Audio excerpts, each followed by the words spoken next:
મહત્વનો ડિક્લેરેશન કરવા માગું છું।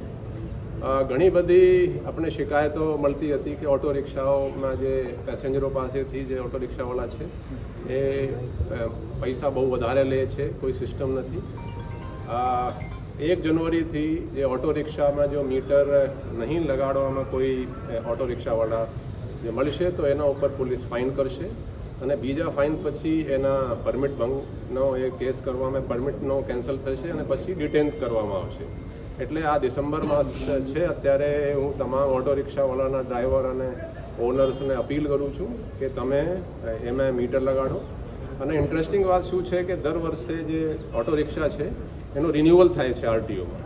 જ્યારે રિન્યુઅલ થાય ત્યારે એમાં મીટર લગાડીને જાય છે, મીટર લગાડીને જાય ત્યાં એનો પાસ થાય। એટલે ટૂંકમાં આ છે કે તમામ ઓટો રિક્ષાવાળા પાસે એનો મીટર છે પણ એ ઘરે રાખે છે, એનો ઉપયોગ કરતા નથી। એટલે આપણે આ ડિસિઝન લીધું છે કે 1 જનવરીથી એનો એન્ફોર્સમેન્ટ કરવાના છે।